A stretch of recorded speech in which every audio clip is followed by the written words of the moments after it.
We can go to the next slide. I want to welcome everyone. We may have some other folks joining as we go, but we're going to try to get started. We have a lot of material to cover. My name is Russell Chisholm. I'm the co-chair of Protect Our Water Heritage Rights and the coordinator for the Mountain Valley Watch Volunteer Pipeline Construction Monitoring Project. I'm going to facilitate tonight, make introductions, hand things over to the speakers throughout the presentation, and we'll go through just a couple of housekeeping items. If we can go to the next slide, please.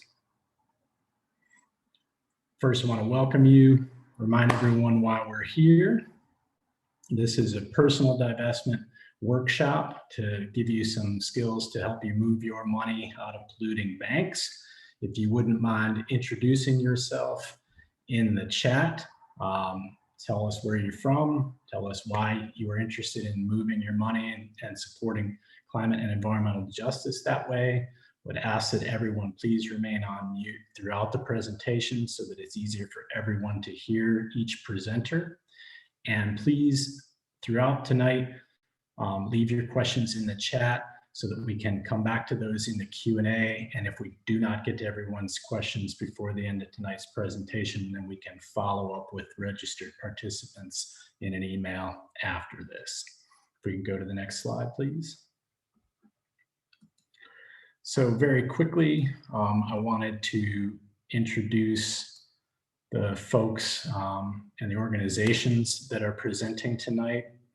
We have Crystal Cavalierk from 7 Directions of Service, L. de la Cancela, Chesapeake Climate Action Network. Blake Jones is here from Clean Energy Credit Union. Desiree Shelley is an organizer against Mountain Valley Pipeline and other environmental justice work from Mothers Out Front.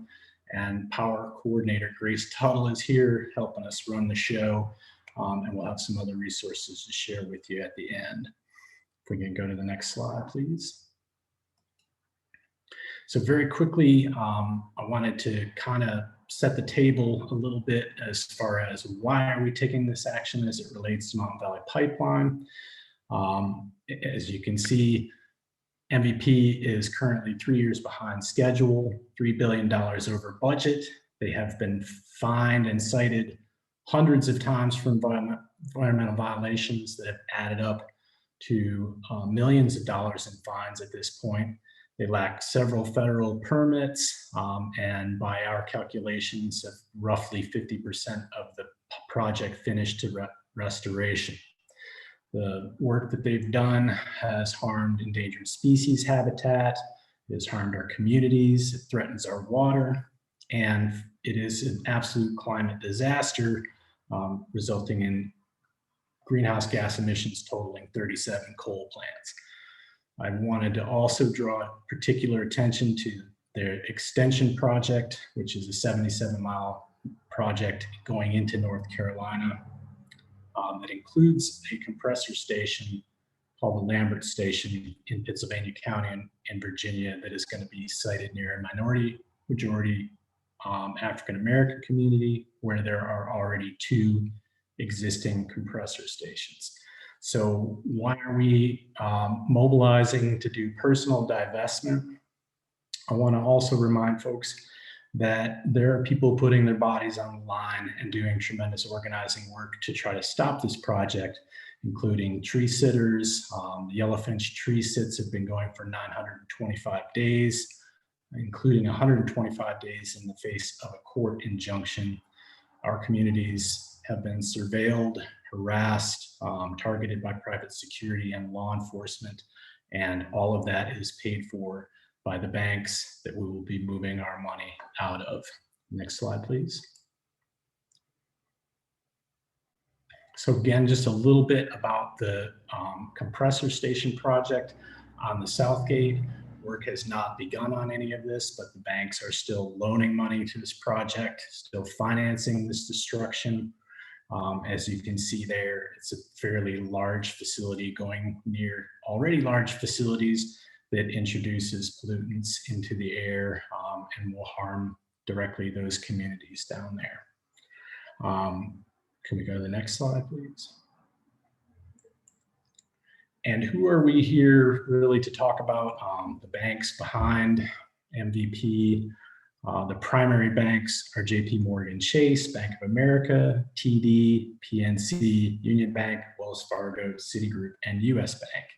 So if you are banking with any of those and you want to move your money, you're in the right workshop.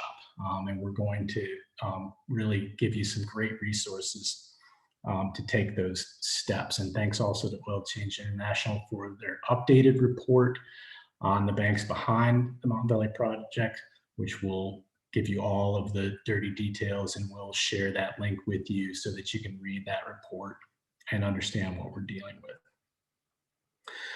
We talked about the Southgate project. A lot of organizing is happening around that. I have the distinct pleasure of introducing our first presenter. If we can go to the next slide. Crystal Cavalierk is co-founder of 7 Directions of Service with her husband. She is a citizen of the Occaneechi Band of the Saponi Nation.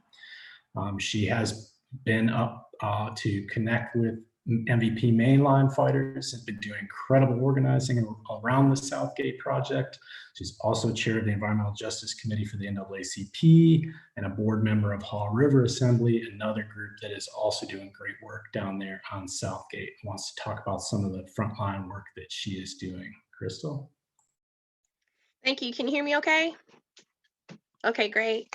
Mikutamin chin kiohe nahampi pise. Mima Crystal, Mima Occaneechi Saponi, Watiwa. So I just said, you're welcome here. My name is Crystal. I'm a citizen of the Occaneechi Band of Saponi Nation. And thank you, friends. So if you guys want to go to the next slide, if it's the slide with the, yep, that's where, there we go.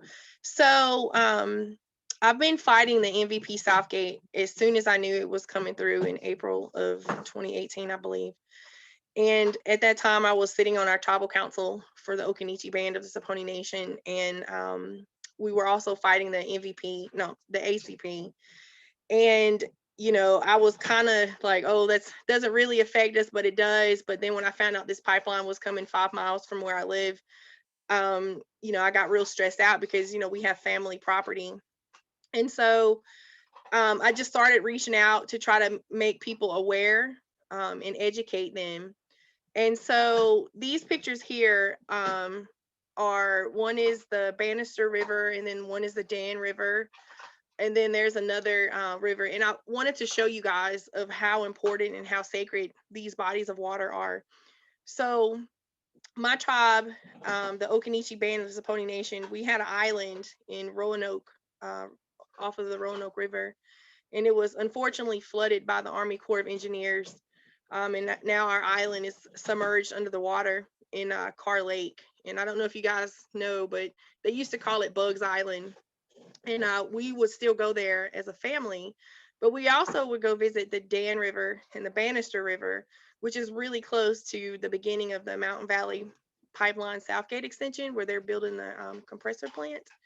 And what they're doing is they're actually going to dig up a lot of sacred burial mounds and a lot of slave cemeteries. And a lot of my ancestors are buried in the now cemeteries that they're trying to dig up.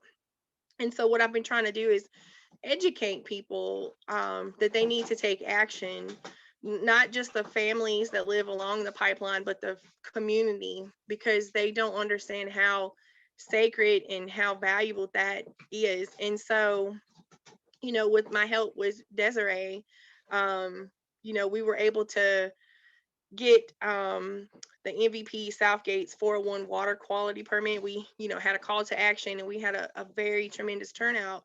And back in August, the North Carolina DEQ did deny them. And we're going to have to start that again because, you know, as you guys know, the fourth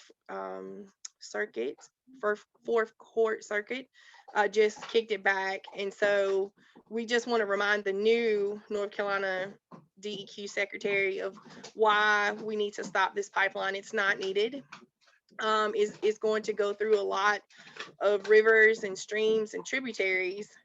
And it's actually going to come through, if you guys can see it, I don't know if I put it on here, but there's a little red line and it's called Lower Saratown, and it's actually going to come really close to that sacred site, which is a town of the Sara Indians. And we know that the Sara Indians combined with the Chirral, and they moved to the Catawbas, but it's still very sacred. So from there all the way back, it's very sacred. And what I'm finding is people just don't understand the education around this. Like, you know, whenever they say, oh, what's a sacred site, many people think of like the Black Hills or Chaco Canyon or things out west or the Grand Canyon. They really don't understand how sacred things are here on the East Coast, considering we were assimilated a lot earlier than before the United States was formed.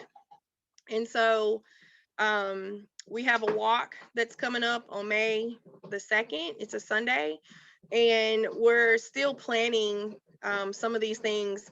And we want to try to get as many people on board as possible. And we have decided that we're going to walk. Some people are going to bike a portion. Some people may even kayak a portion of those rivers. But we want to make a statement and a stand to let these corporations know and banks that we're not going to just stand by and take this, because this is us, this is our people, and we really need to let the governments know that they are here as a protector of us, like our land, our resources, and not the other way around. And so without the help of Russell and Elle and Grace and Desiree, these things wouldn't be able to go forward. So one final thing is I just really thank you guys so much for joining this workshop.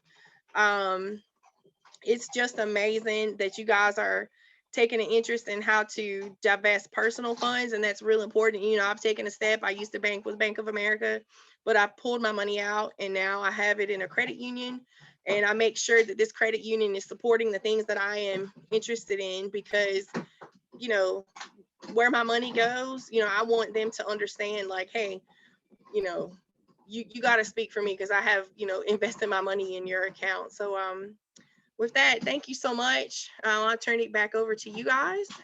Thank you for letting me speak.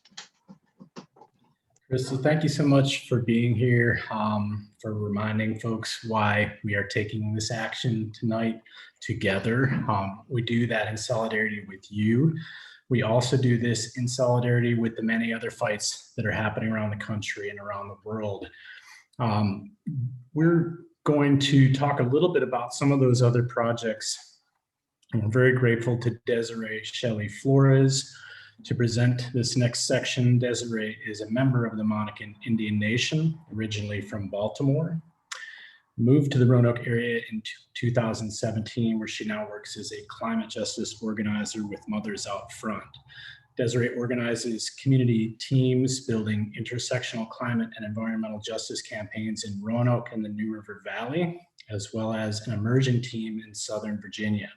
Desiree has a degree in natural resource management and Spanish language from the University of Maryland, has worked in fields of environmental education, natural resource management, community greening, and environmental restoration. Desiree, we can go to the next slide too, please. Thanks, Russell, for the introduction. And I'm so glad to have been able to work, and still currently working close with Crystal to help her organize in her community and our combined Indigenous communities to advocate for this. And as part of that, we really wanted to take a moment here to also highlight this solidarity work, recognizing that Mountain Valley Pipeline is not the only extractive fossil fuel project impacting Indigenous communities in the United States. So we wanted to talk a little bit about Line 3 and No DAPL and Stop the Money Pipeline campaign. So just quick background. I think most people here have probably heard of DAPL and Line 3, but just in case, here's a little bit of information. In early 2016, Indigenous activists, water protectors on the Standing Rock Reservation in North Dakota began protecting their homeland by opposing construction of the Dakota Access Pipeline, which was a 1,172-mile long oil pipeline that carries oil through 4 states and beneath 2 major rivers. The grassroots protest targeted the pipeline, the company behind it, Energy Transfer Partners, or ETP, and anyone funding the project, which included a lot of big banks as well, like Bank of America, which we'll be talking about more. And then line 3, which is currently under construction, is a proposed pipeline expansion to bring nearly 1 million barrels of tar sands per day from Alberta, Canada to Superior, Wisconsin.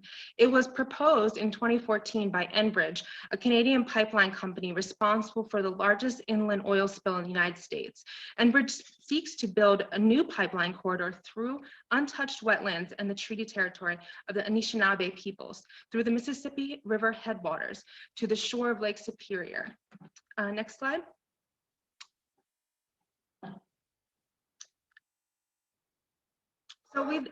So in solidarity, we would like to provide a few updates and calls to action for both Line 3 and Dakota Access Pipeline. So I first wanted to take a look at Line 3, which, like MVP, is actively under construction. Line 3 would be a disaster for our climate, and it also violates Indigenous rights. Water protectors are taking almost daily direct action to stop the construction of the toxic Line 3 tar sands pipeline. Major banks, including JP Morgan Chase, Wells Fargo, Bank of America, Citibank, TD Bank, and the Royal Bank of Canada have loaned billions of dollars to Enbridge so that it can build Line 3. These banks are profiting from Line 3. It is time to hold them accountable as well. So leaders on the front lines are calling on activists around the country to organize the defund Line 3 actions at branches of banks funding this toxic pipeline. So our partners at Stop the Money Pipeline have asked us to share with you the hashtag defund Line 3 Action Network page, which we'll be sharing in the chat. And we'll also be sharing a short video which will highlight a little bit about Line 3 and their defund campaign. And they also would like to ask, you can please consider organizing an action in your community. So after the video, I will share more ways to get involved with the Defund Line 3 and the Build Back Fossil Free campaigns. So we can go to the next slide and play the video.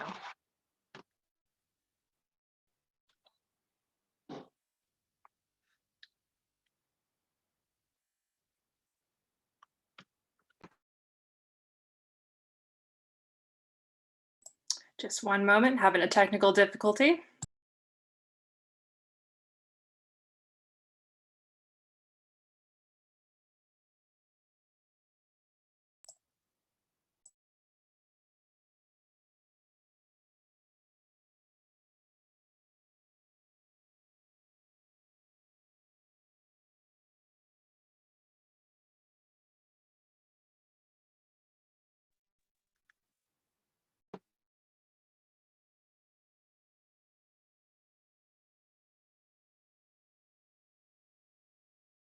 All right, everyone, I'm going to YouTube. I'm sorry, I'll have it up there in just a second. We believe in you.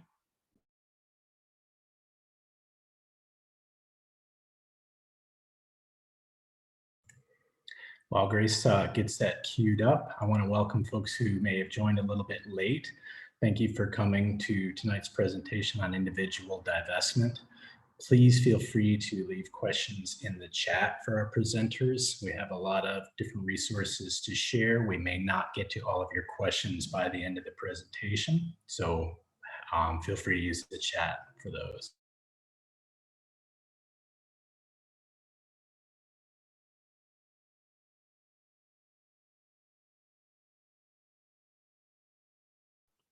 Grace, I think you got to unmute yourself.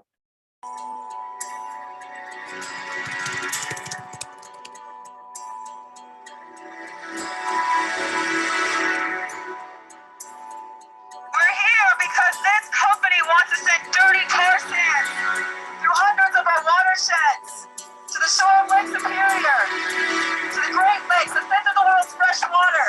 We don't want your tar sands oil. We don't want this way of life. We want something better. We want our children to have a future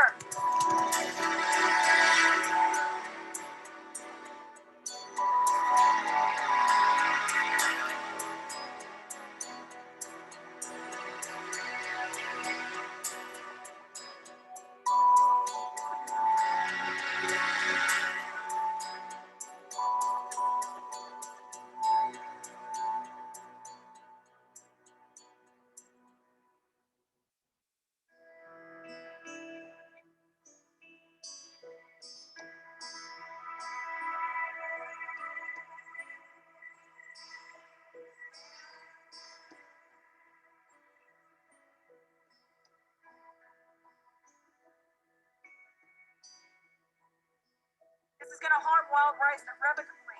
This is going to kill a way of life for Anishinaabe people. This is going to violate their treaty rights. We have treaty rights. This is our lands.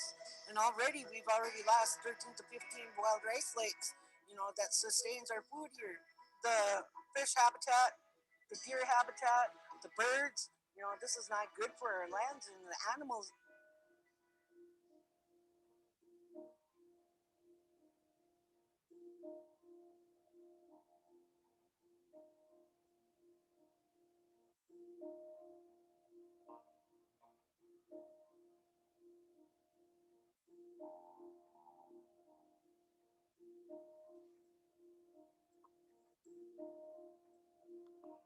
No, we don't have to accept it. We need more bodies up here.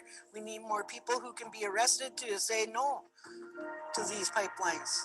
This is a damaging of the ecosystem. There's not going to be another habitable planet out in the universe. So this is what we got to take care of. We're standing for so many more that are not here. We're standing for people around the world. That's what we're doing here. That's why we have to take a stand. That's why we have to be brave. We have to be bold. Stop Line 3! Stop Line 3!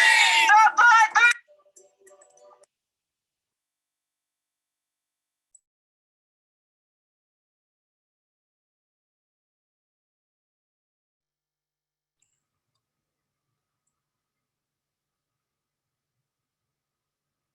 Well done. Thank you, Grace, for the quick adjustment there. And Desiree, you had a couple more things you wanted to cover with folks.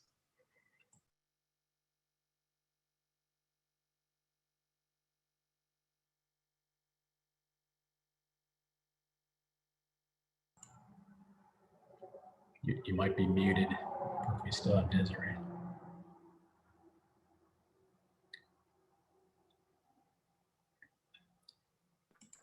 Sorry about that. I was having an issue of getting my Zoom screen back up.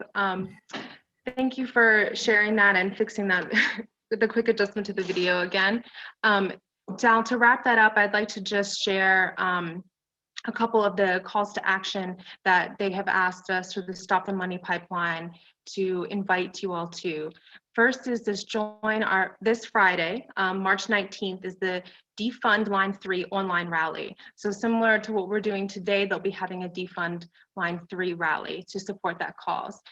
Second is the Build Back Fossil Free Week of Action for the Dakota Access Pipeline and Line 3. I'll also note that the Build Back Fossil Free campaign also has specific actions for Mountain Valley Pipeline. So we ask you to check that out and check out that campaign, sign up, and then look into the DAPL and Line 3 front lines to DC and the Week of Action.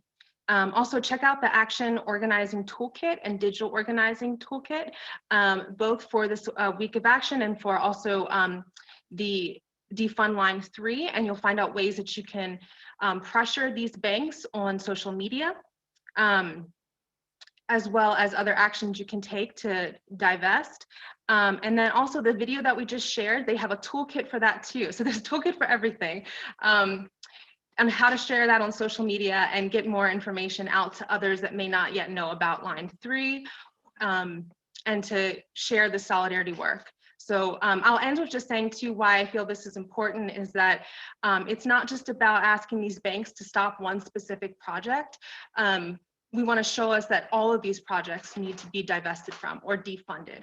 And that's additionally that we want banks to invest in socially responsible and environmentally responsible ways that create a just transition away from fossil fuels. So rather than saying, yes, we want, and we're going to talk a little bit more about letter writing and how we outreach to banks later, but let's think about these sacrifice zones that are continually created and what that means for a just transition. So thank you so much, and I'll hand it up now back to Russell. Thank you. Desiree, thank you so much. Again, perfect reminders of why we do this work, why we're here tonight. So why should we consider personal divestment? This is a form of direct action. It is a form of direct action with relatively low risk. That doesn't mean it doesn't have headaches. You're going to be closing banks. You're going to be sending them a letter telling them why. You're going to be sharing that information on social media and getting angry comments from your relatives on Facebook or whatever happens there when you tell people that you're taking an action in this way. You're showing solidarity, as Desiree and Crystal both said, with the front line and the national movements that are putting their bodies in the way. You are helping to grow this movement, connecting the MVP fight to all of these other fights. And the real important thing here to remember is that the banks and the financiers behind these projects, the only thing that they really understand is the money. And when you move your money, you definitely get their attention. So if we can go to the next slide. How does this all work? This checklist here is pulled directly from the wonderful resources at Stop the Money Pipeline. We will share that link. It is basically a step-by-step guide because it is a little bit complicated. You want to be careful that you don't end up with a bunch of overdraft charges because you decided to move to an amazing credit union that's going to invest in your community. You don't want to get hit with fees for credit card payments and those kinds of things that get missed. Next slide, please. So again, step-by-step processes, resources are available to you to help you walk through this.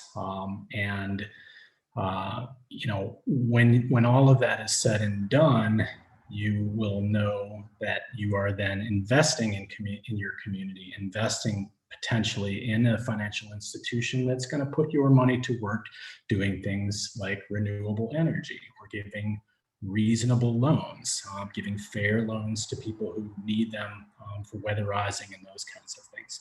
So make sure that you are careful about moving your funds. Make sure that you're careful about where those funds end up. Next slide, please. Again, this is a step-by-step checklist, and we're going to share these resources. The thing that we just want to be careful about is that you don't end up in a situation where you're causing yourself any financial harm when it's all said and done. We can go to the next slide. This is our own little 1, 2, 3 checklist. So just as a reminder of what we've covered there, move your money out, particularly if you were banking with any of the banks behind these destructive projects. Tell your bank why you are leaving is step 2. This is an important step, and we're going to go over that with a little bit of a letter writing workshop. And step 3 is help us grow this movement, share that information out on social media. As we mentioned earlier, these banks all have social media presences. Make sure you tag them when you are letting them know on social media that you are taking this big step. And once you've closed your accounts, hopefully you will move your money to an institution that is going to do good work with your money. So we are very thankful tonight to be joined by Blake Jones, who is going to present some information on the Clean Energy Credit Union. Blake is a self-described clean energy geek and cooperative geek, co-founder of 4 cooperatives, Namaste Solar, an employee-owned cooperative and certified B Corporation that designs and installs solar electric systems. Clean Energy Credit Union, of course, a federally chartered credit union that provides loans exclusively for clean energy and energy-saving projects. An Amicus Solar Cooperative, which is a purchasing cooperative and certified B Corporation that is democratically owned by 60 solar installers throughout North America. And the Cancela Impact Fund, which is an investment cooperative and impact investing fund with multiple impact themes, including renewable energy, cooperatives, certified B corporations, and companies owned by women, people of color, and or employees. And Blake is here to tell us all about the great work that Clean Energy Credit Union is doing. Blake? Hi, everyone. Thanks for having me. I love talking about Clean Energy Credit Union, really excited about what it's doing. Do you have the slides? Perfect. Yep. So I'm part of a group of volunteers that helped to start Clean Energy Credit Union. We started about 6 years ago, and I'm a volunteer on the board now. And next slide, please. I didn't know this before we started this endeavor, but banks and credit unions, they both provide the same or similar products and services. But I didn't know, as a cooperative geek, I'm embarrassed to say, I didn't know that credit unions are cooperatives. And I also didn't know that they're not for profit. But once I learned that, because we were thinking about starting a clean energy bank, but once we found out that credit unions are democratically owned by their members, they're not for profit, and they exist to serve their members and to fulfill their missions, whereas banks exist to maximize profit for stockholders and oftentimes at the expense of the environment and other stakeholders, we knew we had to start this as a credit union. Next, please.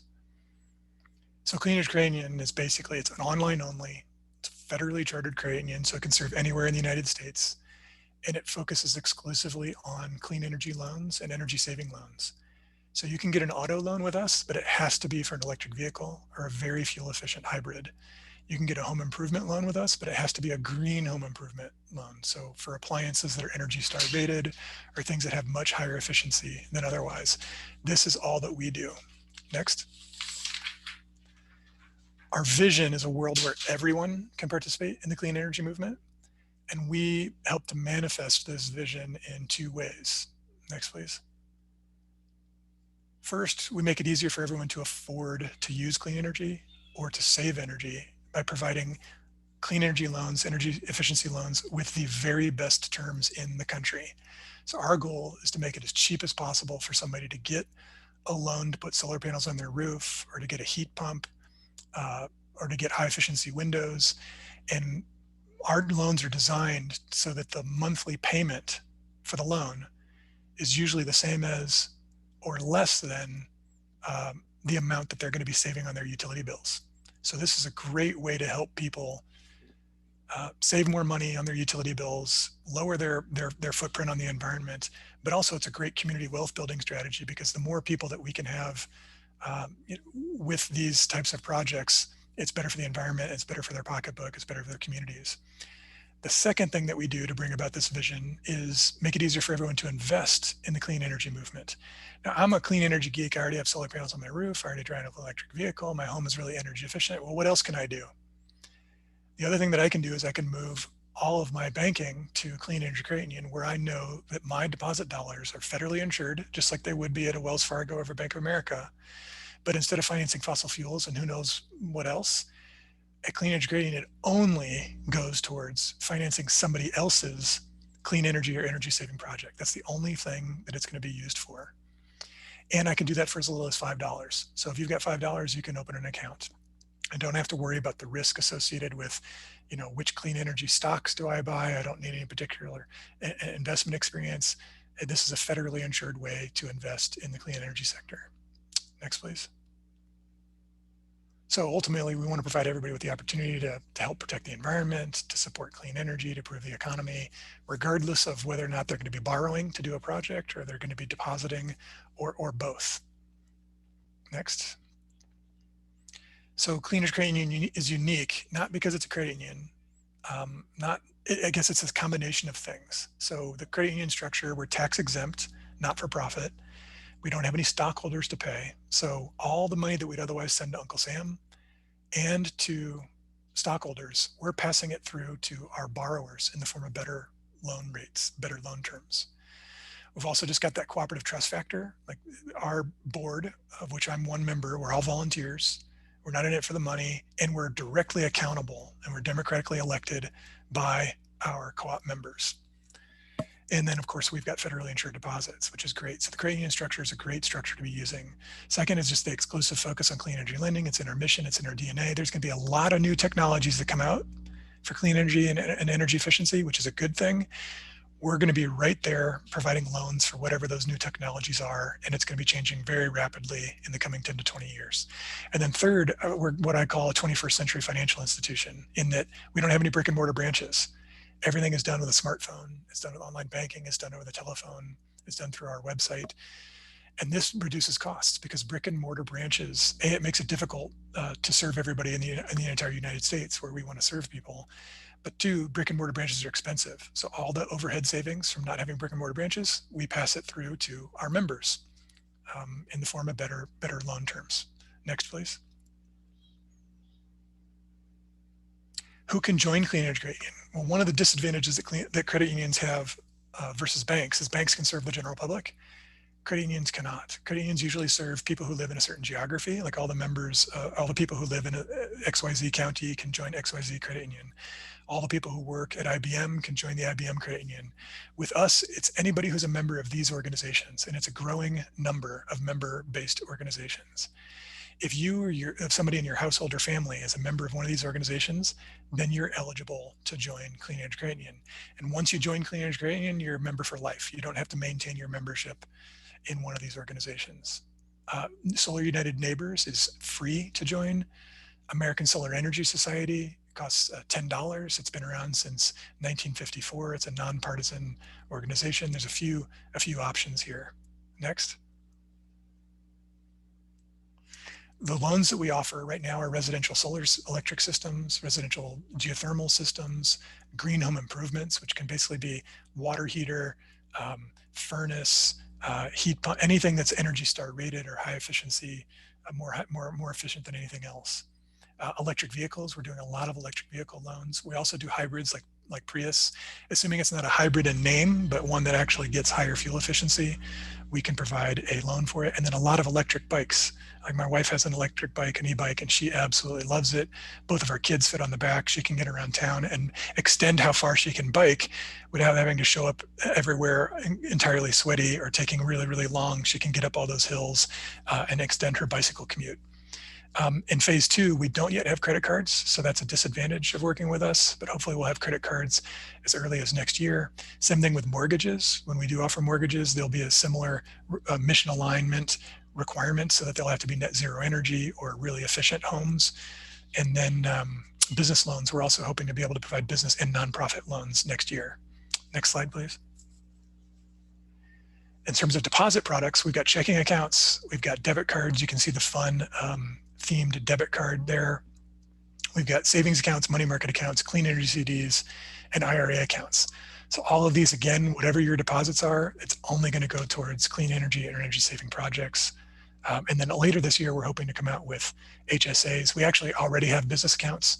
So if you've got a small business or you've got a nonprofit, you can keep your deposits at Clean Energy Credit Union. Next, please. We've been growing very rapidly. So as word spreads, and we haven't spent any money on marketing, it's all through word of mouth. More and more people want the loans that we have because it's helping them to afford their clean energy projects. Growing very rapidly, we expect that growth to continue. And the more we grow, scale economies will just allow us to have a bigger impact. And we don't want to be the only credit union doing this. So we're actually teaching right now 40 other credit unions how to do what we're doing. Eventually we'll teach banks too, but we're going to start with credit unions because they're fellow cooperatives. So we need all hands on deck, and we need all credit unions in particular, but yes, also banks, to start offering clean energy loans so we can bring down the pricing through competition and everything else. Next. These are just some photos that our members send in to us with the projects that they finance with our loans. Next, please. So how can you help? Please become a member. Even if you're not ready to fully move your money over, if you have any amount of savings and you're willing to keep it at Clean Energy Credit Union, it'll be federally insured.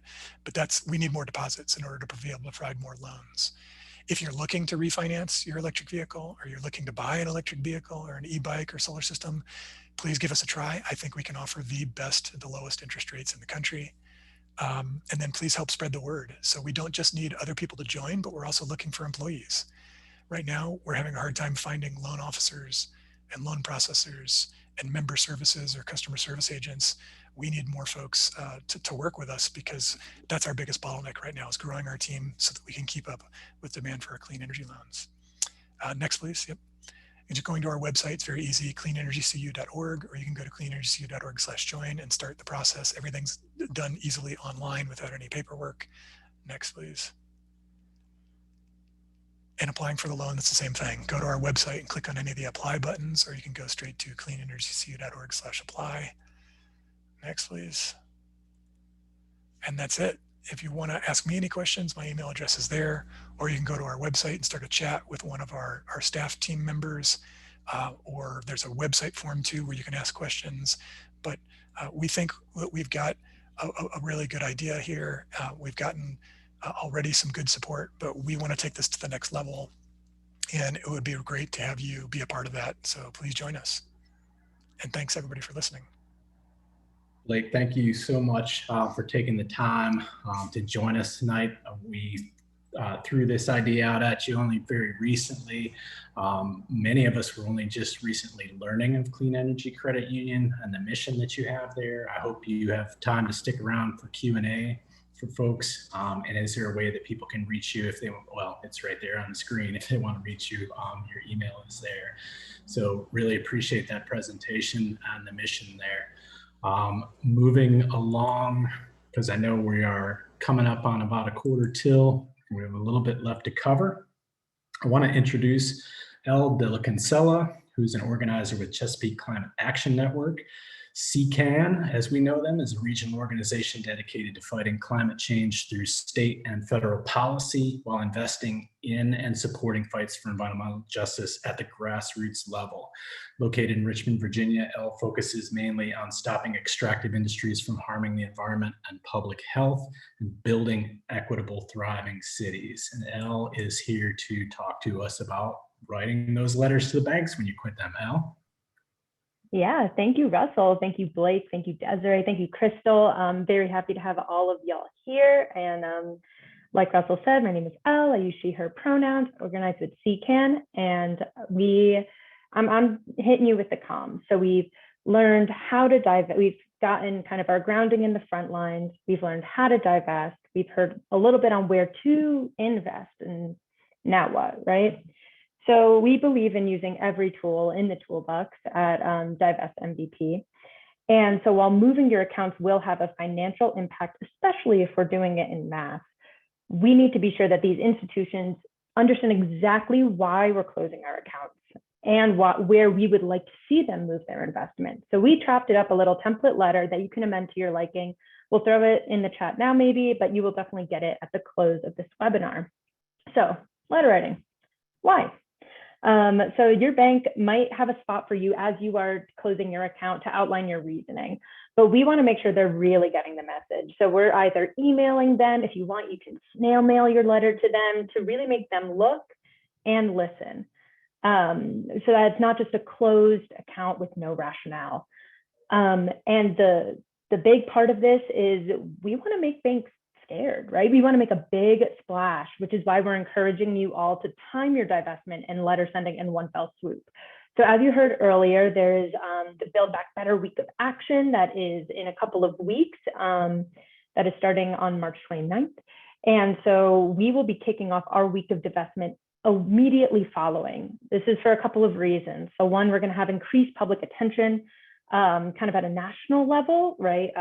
We'll have folks marching on DC, asking for divestment from Line 3 and DAPL. We can simultaneously show our solidarity and that we mean business and that we're organized, we're ready to make an impact. So we'll be immediately following off that. So you can hit me with the next slide. We'll get a little bit into the content of the letter. I'm just going to summarize the major points because really you make this your own. And so what ours outlines is kind of a firm statement of divestment and why.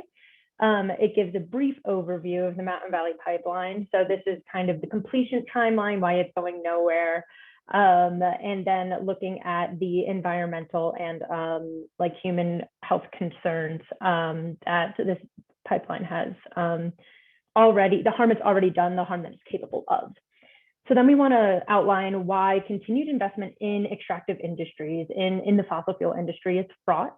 We're affirm our solidarity with the other pipeline fights and a suggestion of where to invest instead, like clean energy. And so this will, again, all be available to you later. You can hit me with the next slide. All right, so now you know, it's second week in April now, let's say. You have divested, woohoo, you can sleep easy. Now that's the second major step. You told your bank what, you know, where your values lie and that you are putting your money where your mouth is. But now you got to blast out your message to not just your banks, but your networks. And so individual divestment is important to practice what you preach, but you know, we are, there's organized money and there's organized people. And if we get more people to move more organized money, it's an even bigger impact. There's so much more power in numbers to encourage folks to move there. money as well. And so we have such limited interactions right now kind of in the physical world due to COVID. So there's even more attention on the digital realm, and we're going to use it to our advantage. So this is an opportunity not just to grow our support, but to change the public narrative. We've seen instances of greenwashing, thinking particularly to the sustainability loans in the Line 3 site, and we can expose the truth behind these banks in mass. So we're tagging them in all of our posts. We're doing this in a million different kind of mediums: Facebook, Twitter, Instagram, Google, Yelp reviews. I think is like an interesting way to go about it. You can hit me with the next slide, Grace. Awesome. These are just a couple of example tweets. These ones are particular to personal divestment. There is a toolkit for the Divest MVP Coalition that has some that are, you know, kind of more about divestment in general, less about I personally divested. These are a couple examples. There's also a draft Facebook post and a draft Google review, and this will all be sent out at the close of our webinar. I'm going to cede my time now, just so that way, if there are any questions that folks are having, we can make sure to get those answers while we still have, you know, Blake and others on the line. But thank you all again so much for being here. Well, thank you so much. And thanks for the incredible work from you and everyone on this team into drafting this letter. The key things, as you said, are to personalize this, but then also make it as public as possible. You can also consider taking the work that's shown in the draft letter there and turning that into an LTE. Get with your local paper, let folks know, you know, why you moved your money, why you're making this choice for where you want your money invested as you personally divest from dirty fossil fuel projects. So we do have time, thankfully, for Q&A. If you want to drop questions into the chat for any presenter, let us know which presenter you would like to take that, and we will get to those questions. So far, I'm going to work back. We have a question from Stacy Miller in the chat. Yeah, go ahead. Thanks. Desiree, yeah, so we'll work backwards here. Do you have advice on more climate-friendly credit card options? For example, I don't have Chase Bank, but I have a Chase credit card. That's from Stacy.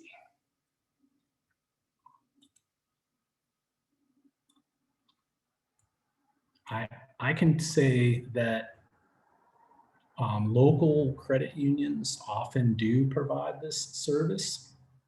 We will drop a search tool that you can use to find credit unions in your area. And Hannah has dropped a link from Amalgamated Bank into the chat as well. So it sounds like there are some options there. Anything else from the panel?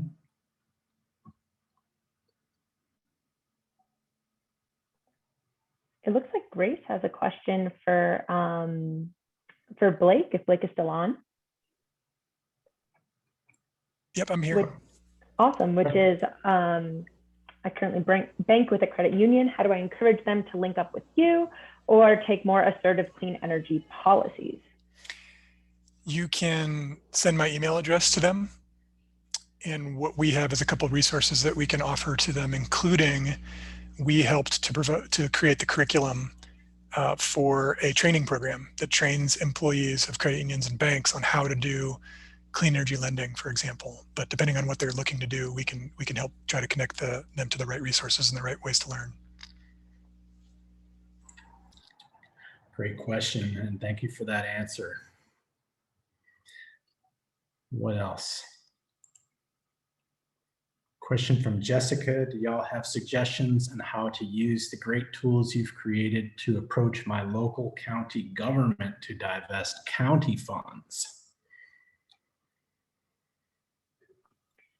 Jess, I think that you are prompting us for a whole nother webinar. I know that we've had conversations about kind of county funds, about 401ks and pensions, and how to pressure not just your elected officials, but your employers. And so while I am not terribly sure right now, I hope that we can bring you that in a marketable fashion like this sometime soon. But maybe other folks have other ideas? Well, I love that question, and it shows how this work can continue. And I think, by taking this step to do the personal divestment, it gives you that further inspiration to then go to institutions, your own employer or your university, and to push them to also change their banking and change the way that they do business. We have a question from Elizabeth. Does an account in Clean Energy Credit Union generate interest? Is there an advantage to people who don't need loans? Yes, so all of the deposit accounts, checking accounts, money market accounts, savings accounts at Clean Energy Credit Union are interest, they bear interest, and the interest rates are good. We've designed them to be better than the national average. And right now, for example, you can get up to 1% on your checking account if you use the debit card, and there's a couple other ways. Like basically, if you engage with the cooperative, then we've tried to incentivize that with higher interest rates, but there's lots of different options. We have many different CDs, the money market accounts pay a higher interest rate than the savings accounts. So please visit our website and you can see our rate sheet and I'll put something in chat where our rate sheet is. But yes, we've got really good interest rates. Thanks for asking. We're also getting some great participation and other resources in the chat, and we'll save the chat to make sure to share these out afterwards as well. Question from Cindy. Does the April week have an event name?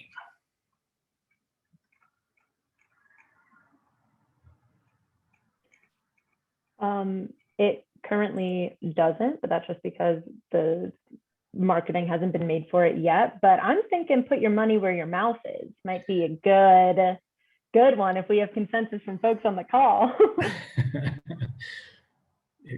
Put the thumbs up. Show us your approval on that.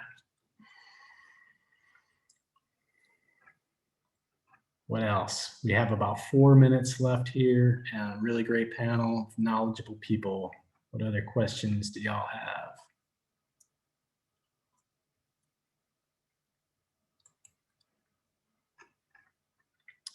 Hearing none at this time, if we can go to the next slide. I'll turn it back over to Desiree for some closing action stuff. Hi, thanks, Russell. I'm just here to wrap us up and go over everything we've talked about and what our closing asks are for tonight. So again, all these resources will be sent to registered participants by email, so don't worry about not jotting them all down now or getting everything from the chat. First, we want to let you know, and I don't think we mentioned this in a lot of detail, but there's a Mountain Valley Pipeline protest run. And we have about 3 to 4 runners who will be running the entire length of the main line. It's a long way. It's going to take them many days. And they have a fundraiser, and that fundraiser is going towards some good causes. One of the funds will be going towards the Monacan Indian Nation Foundation, as well as Power, as Grace and Russell are here representing, which directly helps the impacted landowners. So if you'd like to donate to that, you can check out that GoFundMe page. There'll also be, as Crystal had mentioned, her work with the MVP Southgate Water Walk, and they will symbolically be sort of meeting up with where these runners are leaving off to highlight the impacts to the water along the route of the Southgate region. And you can connect with that by checking out this Action Network link that is presented in the chat and in the slide here. And then again, we want to remind people to tell President Biden, as Crystal was advocating for, to stop Mountain Valley Pipeline and protect Indigenous sacred sites. And here again is another Action Network petition that Crystal and the work that she's been doing in our coalition efforts will be delivering to President Biden, reminding them that we have sacred sites here on the East Coast. Next is the very important, as Russell has been talking about, there's a new MVP FERC docket. It's called CP 2157, and the debt, and we can also share the resources to the to more detail to this in our email, but the deadline to comment or intervene is March 22nd, which is coming up really soon. And Power did a wonderful job of working with partners to give all of this information about how to comment, and we will share that out afterwards. And I know there's a lot of calls to action with MVP, but the MVP Lambert Compressor Station air permit, which is going to be affecting Chatham, Virginia. The deadline for public comments is April 9th. The stop, and then here we talked about before, the Stop the Money Pipeline Defund Line 3 rally is this Friday. So learn about other ways to defund actions for other fossil fuel extractive industries infecting Indigenous communities. And then of course, Build Back Fossil Free Week of Action, which will be coming up on April 1st through 9th, which we'll be tapping into as well with our Divest movement. So to find out more about Build Back Fossil Free and the ask of the Biden administration, you can find that out through this Google Doc, which is also another toolkit. Next slide, and I'll wrap this up now with a thank you and just how to get involved with us and the partners. Again, here we're with Chesapeake Climate Action Network. You can get involved by visiting their website, Protect Our Water and Heritage Rights, also known as POWER. Again, I'm with Mothers Out Front Virginia. And then 7 Directions of Service, Land and Water Degradation Impacts are having a 7-week organizing campaign, and we'll share the link to how to get involved with that campaign. And then on the last slide, I believe I just have contact information for myself and all the other presenters and a thank you. So in the Tutelo Saponi language, which is spoken by the Monacan and Okanichi, as well as other tribes, we say thank you as Bilauk or Pilauk. So that's why I had that listed there. So thank you again for joining us. And we hope we will be seeing letters from you to banks posted on social media and that hashtag, as well as the Divest MVP. So thank you again, and I'll pass it back to Russell with any final comments or closing. Just a huge thanks to all of our presenters tonight. Grace for keeping the slides moving, to this team for all the work that went into this. I'm very grateful to everybody who registered and attended. I hope you will share these resources and take that action.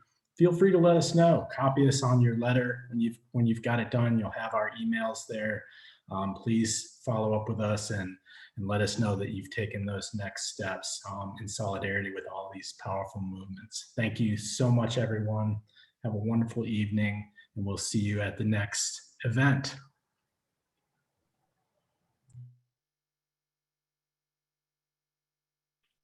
Bye all. Thank you.